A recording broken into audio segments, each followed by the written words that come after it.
ఈరోజు గురు పౌర్ణమి, వ్యాస పౌర్ణమి.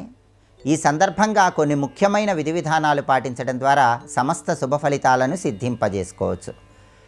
సాక్షాత్తు శ్రీ మహావిష్ణువు వ్యాస భగవానుడిగా ఆవిర్భవించినటువంటి అద్భుతమైనటువంటి సంప్రదాయం మనకు ఉంది కాబట్టి వ్యాస భగవానుడికి ప్రీతికరమైనటువంటి పౌర్ణమి గురు పౌర్ణమి సందర్భంగా అందరూ కూడా వ్యాసాయ విష్ణురూపాయ వ్యాసరూపాయ విష్ణవే నమో వై బ్రహ్మనిధయే వాసిష్ఠాయ నమో నమః అనే శ్లోకాన్ని తప్పనిసరిగా పఠించుకోవాలి. దీంతో పాటుగా గురు పౌర్ణమి రోజు గురుస్వరూపమైనటువంటి అవతార స్వరూపాలను దర్శనం చేసుకోవాలి. దత్తాత్రేయుడు, దక్షిణామూర్తి, రాఘవేంద్ర స్వామి, షిరిడి సాయినాథుడు, ఇలా గురుస్వరూపమైనటువంటి అవతార స్వరూపాలను దర్శనం చేసుకోవటం ద్వారా కూడా సమస్త శుభ ఫలితాలను సిద్ధింపజేసుకోవచ్చు. ప్రధానంగా గురు పౌర్ణమి అంటేనే కోకిలావ్రతము, శివశయనోత్సవం అనే రెండు ప్రత్యేకమైనటువంటి ప్రాధాన్యతలు కలిగి ఉన్న రోజు.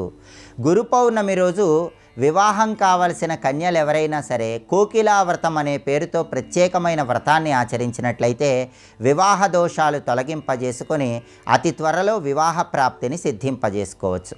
ఈ కోకిలా వ్రతానికి ఉన్నటువంటి ప్రాధాన్యత ఏంటంటే, సతీదేవి దక్షయజ్ఞంలో శరీరాన్ని త్యాగం చేసిన తర్వాత 10,000 సంవత్సరాల పాటు ఇంద్రలోకంలో ఒక కోకిల రూపంలో ఉండి శివుడి గురించి తపస్సు చేసిందని, ఆ తర్వాతే ఆవిడ పార్వతిగా హిమవంతుడికి జన్మించిందని పౌరాణిక గ్రంథాలు తెలియజేస్తున్నాయి.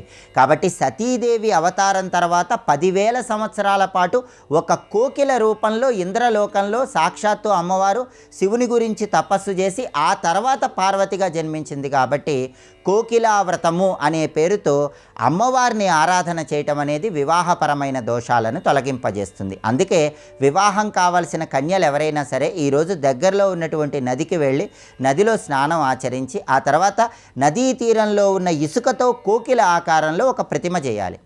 అలా వీలు కాకపోతే తెలగపిండితో కోకిల ఆకారంలో ఒక ప్రతిమ చేసి దానికి పూజ చేయాలి. అది కూడా వీలు కాకపోతే మీ గృహంలోనే గౌరీదేవి పూజ చేయాలి.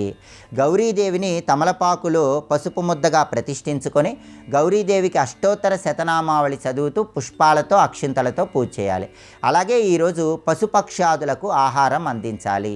ఈరోజు ఉపవాసం ఉండి రాత్రికి భూసేనం చేయాలి. ఇలా కోకిలా వ్రతం అనే పేరుతో గౌరీదేవిని పూజించడం ద్వారా వివాహపరమైన దోషాలన్నీ తొలగింపజేసుకునే రోజు కాబట్టి ఈ గురు పౌర్ణమి రోజు కోకిలా వ్రతాన్ని వివాహం కావలసిన కన్యలు తప్పనిసరిగా ఆచరించాలి. అలాగే గురు పౌర్ణమికి ఉన్నటువంటి ఇంకొక ముఖ్యమైనటువంటి ప్రాధాన్యత ఏంటంటే, ఈరోజు శివ శయనోత్సవాన్ని దర్శించుకోవాలి. పరమేశ్వరుడు భక్తుల పాపాలన్నీ తన జటాజూటంలో బంధించి యోగ నిద్రలోకి వెళ్ళే రోజు గురు పౌర్ణమి. విష్ణుమూర్తి తొలి ఏకాదశి రోజు యోగ నిద్రలోకి వెళ్ళినట్లే పరమేశ్వరుడు గురు పౌర్ణమి రోజు యోగ నిద్రలోకి వెళ్ళి సరిగ్గా 4 నెలల తర్వాత యోగ నిద్ర నుంచి మేల్కొంటాడు. శివుడు యోగ నిద్రలోకి వెళ్ళే రోజు కాబట్టి దేవాలయాల్లో శివ శయనోత్సవాన్ని దర్శించుకోవాలి. అలా దర్శించుకోవటం వీలు కాని వాళ్ళు గృహంలో అయినా సరే దర్భలు తీసుకొని ఆ దర్భలను ఒక పడకలాగా ఏర్పాటు చేసి ఆ దర్భల కింద శివలింగం కానీ ఈశ్వరుడి చిత్రపటాన్ని కానీ ఏర్పాటు చేసుకొని శివారాధన చేయాలి. శివుణ్ణి దర్భల కింద శయనిస్తున్నట్లుగా భావించి ఆరాధన చేయటం ద్వారా పరమేశ్వరుడి సంపూర్ణమైన అనుగ్రహం పొందే రోజు గురు పౌర్ణమి. కాబట్టి ఆషాఢ పౌర్ణమి, గురు పౌర్ణమి సందర్భంగా గురుస్వరూపమైన అవతార స్వరూపాలను దర్శనం చేసుకోవటంతో పాటుగా వివాహ దోషాలు తొలగింపజేసుకోవటానికి పెళ్లి కావలసిన కన్యలు కోకిలావ్రతం అనే పేరుతో గౌరీదేవిని పూజించాలి. పాపాలన్నీ తొలగింపజేసుకొని శివానుగ్రహం కలగటానికి శివ శయనోత్సవం అనే పేరుతో దర్భల కింద ఈశ్వరుణ్ణి ఉంచి శివారాధన చేయాలి. ఈ విధి విధానాలు పాటించండి. గౌరీదేవి అనుగ్రహానికి, పరమేశ్వరుడి అనుగ్రహానికి పాత్రులై సమస్త శుభ ఫలితాలను సిద్ధింపజేసుకోండి.